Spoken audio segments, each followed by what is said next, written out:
You know, those first 30 seconds, they can feel like everything, right? They can literally set the tone for your entire IELTS speaking test. So today, we're going to make sure you absolutely nail them. Let's dive right in. And if you're feeling nervous, trust me, you are so not alone. It is totally normal to have those butterflies fluttering around. But here's a little secret. What if I told you that just by getting the first minute down pat, you could walk into that room feeling so much more confident and ready to go? Well, that's exactly what we're going to do in this explainer. We're going to break down that whole introduction question by question, and we've got some amazing insider tips from a former IELTS examiner. I'll show you how just a few tiny changes can make a huge difference to your score. Okay, so first things first, let's talk logistics. Your test doesn't just start when you sit down, it really begins the moment you arrive. So make sure you get there with plenty of time. You'll do the whole check-in thing, and then you have to put everything away. Yep, your phone, your watch, all of it, into a locker. Then you just wait to be called. Starting out calm like this really helps you walk in with a clear head. And then it happens. The door opens. The examiner says hello and asks you to come in. This is it, your very first interaction. So what do you say? Honestly, the best thing to do is keep it simple, short, and friendly. Something just like, "Thank you, nice to meet you," is absolutely perfect. Now, they're not grading you on this part, but it just sets such a positive and confident tone right from the start. So let's break down the strategy here. You might think, oh, I'll ask how are you? It seems polite, right? But actually, nice to meet you is way better. And here's why. How are you is a question. It kind of invites a conversation, and that examiner is on a super strict schedule. Nice to meet you is just a simple, polite statement. They can just nod and move on. It's a tiny detail, but it shows you get it.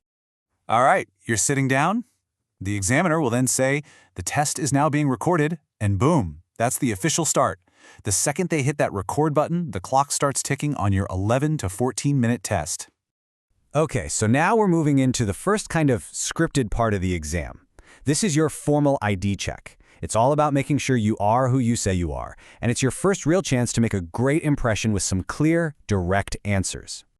So this is going to be the very first formal question they ask you. And I know, it seems super simple, but there's a right way to answer it to really start off on the right foot. Okay, the most important thing here, the absolute key, is to say your name exactly as it's written on your passport or your ID. If there's a middle name on there, say the middle name. If you have other names that are not on your passport, don't say them. Just a simple, "My full name is," and then say what's on the paper. Perfect. Right after that, the examiner might ask you this. And this is a great little chance for you to make the rest of the chat a little easier and more comfortable. Seriously, this is such a good opportunity to just make everything feel smoother. You can tell the examiner what name you'd like them to use. So if your full name is really long or people always get it wrong, just give them a shorter version. Saying something like, "Please call me Asia," or "Oh, everybody just calls me Penny," is totally fine and really helpful. Now, this next question, you might not even get it, especially if you're taking the test in your home country. But if you're taking it somewhere else, yeah, it's probably going to come up. So the advice from our expert examiners is super clear on this one. Use a full sentence, but keep it short. So instead of just saying Kazakhstan, say I'm from Kazakhstan. See the difference? It shows you can form a proper sentence even with a simple answer. You don't need to give your life story here, just a nice, complete sentence. All right, the ID check is done. Now the examiner is going to shift gears and move into the first real part of the test. This part is designed to be a warm-up, to help you relax. They're just simple questions about you, but this is where a really common mistake can pop up. This is the classic opening question. It seems so easy, right? But this is exactly where so many people fall right into a trap they basically set for themselves. Does this sound familiar? You've spent hours preparing this beautiful, perfect paragraph about your job. You're ready to show off all your amazing vocabulary. So when they ask, you just launch into this long, memorized speech. Okay, can I just say, please don't do this. Examiners can spot a memorized answer from a mile away. It's so obvious to them. They want to hear you just talk, naturally. An answer like that sounds like you're reading from a script. It doesn't have the normal rhythm or the little pauses of real speech. And believe it or not, it can actually hurt your fluency score right from the get-go.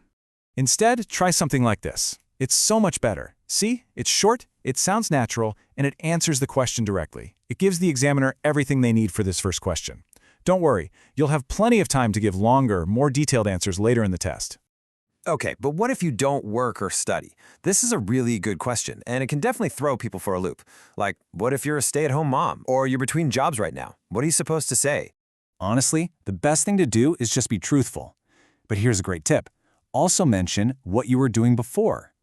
An answer like this one is just perfect.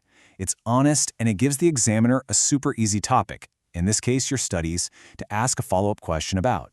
It just keeps the conversation flowing so nicely. So if you remember just one thing from all of this, let it be this. The intro is not a performance. You're not there to recite a memorized script. It's just a warm-up. A simple, natural conversation to get things started. The best thing you can do is just be yourself. Okay, so let's do a super quick recap. Arrive early, stay calm. Greet the examiner with a simple, "Nice to meet you." For the ID questions, be direct and accurate. When you get to those first real questions, keep your answers simple and natural. And the biggest rule, whatever you do not launch into a big, memorized speech. If you follow these steps, you'll start your IELTS speaking test feeling confident and in control, I promise. But, that's just the beginning. The next questions are where they really start to test your fluency. So, you've nailed the start, but are you ready for what comes next?